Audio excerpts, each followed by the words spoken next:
Writ L2 की परीक्षा बहाल करने के लिए मुख्यमंत्री के नाम जिला कलेक्टर हनुमानगढ़ को सौंपा ज्ञापन। हनुमानगढ़ ज्ञापन के अनुसार हमने 3 साल की मेहनत में रिट L2 में सफलता हासिल करने के लिए 150 में से 135 अंक लाए हैं, परंतु सरकार ने रिट L2 की परीक्षा को रद्द कर दिया, जो कि बेरोजगार युवाओं के साथ अन्याय है। यदि पेपर लीक हुआ तो दोषियों को सज़ा दें, उनकी सज़ा हमें क्यों दे रहे हैं। राजस्थान के बेरोजगार युवाओं के मध्यम वर्गीय गरीब युवाओं को न्याय प्रदान करें। जिला कलेक्टर महोदय के मार्फत रिट L2 बहाल करने की मांग को लेकर ज्ञापन सौंपा। ब्यूरो रिपोर्ट लक्ष्मी नारायण स्वामी के साथ बने रहें। हाँ जी मैडम, किस मामले को लेकर के आप यहाँ आए हैं? हम डी लेवल 2 के हैं अभ्यर्थी हैं हम सभी जी। हम चाहते हैं कि ये जो सीएम साहब ने फैसला लिया रीट को रद्द करने का जी, कृपया अगर सीएम साहब से यही निवेदन है कि इसे फैसले को आप पुनः सोच विचार कर ये फैसला लिया जाए। हम सब बच्चे जो हमने इतनी मेहनत की है, हमने आर्थिक और मानसिक बहुत परेशानी झेली है। इस रीट के लिए हमने बहुत, हमारे साथ साथ हमारे परिवार वालों ने मेहनत की है, बहुत स्ट्रगल किया हम सब ने। तो इसका ये परिणाम ये तो कतई बिल्कुल आप समझ सकते हैं कि बिल्कुल सही नहीं है।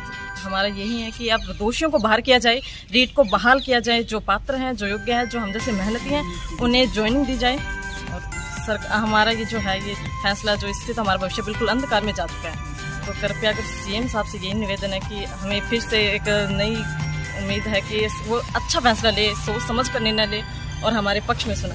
ठीक है, आप अपना परिचय दे दें। मैं चंद्रकला हनुमानगढ़ जंक्शन से। हाँ जी मैडम, किस मामले को लेके आए हैं आप यहाँ? सर, हम रीट अभ्यर्थी हैं। L2 को बहाल करने के लिए हम यहाँ आए हैं और हमारा सीएम साहब से रिक्वेस्ट है कि आप अपने फैसले पे पुनर्विचार करें, क्योंकि जो दोषी अभ्यर्थी हैं उनको बाहर किया जाए और हमें वापस नियुक्ति दी जाए और हम जो पात्र हैं उनका एक बार फिर से जांच करके हमें आगे इस प्रक्रिया को बढ़ाया जाए, ताकि हमें जो ईमानदारी से हमने पेपर दिया है हमें कोई दिक्कत ना हो और हमें अगर हमारा भविष्य है जो अंधकार में जा रहा है उसको एक बार वापस पुनर्विचार करके हमें न्याय दिया जाए। हमारी सीएम साहब से ये रिक्वेस्ट है। आप अपना परिचय जी, मैं मीनू कालवा हनुमानगढ़ जंक्शन से। हाँ जी, बताएं। हाँ सर, मैं ये कहना चाहता हूँ कि जो मुख्यमंत्री जी ने ये फैसला लिया है लेवल 2 को रद्द करने का, पहली बात तो ये किस आधार पे लिया? बिना एसओजी की जांच के आप जब कह रहे हो कि 300 के पास पेपर गया है, तो 300 के पास पेपर गया तो उनको बाहर निकाल दो।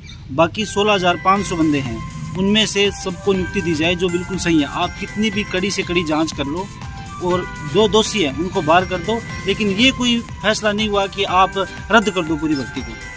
16,500 को आप ऐसे, जिनकी मेहनत है 3 साल से जो लगे हुए हैं, आपने 2 मिनट के अंदर उनको कह दिया भी लेवल 2 रद्द है, उनके परिवार पे क्या बीती होगी? आपने ये सोचा भी नहीं।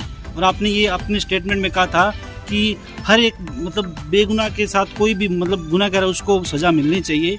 हर मतलब ये चीज़ जो दोषी नहीं है उसके साथ न्याय होगा, ये आपने कहा था। हमारे साथ कहाँ न्याय हो रहा है? और किरोड़ी जी ने ये कहा कि लेवल फर्स्ट के अंदर 78,000 बच्चे जो हैं जो 140 से प्लस हैं, तो अगर ये 1-2 दिन के अंदर रिजल्ट आने वाला है, अगर ये आंकड़े सही होते हैं तो आप ये देखो कि अगर ये गलत हो गए आंकड़े तो क्या लेवल 2 बहाल कर दोगे आप सर?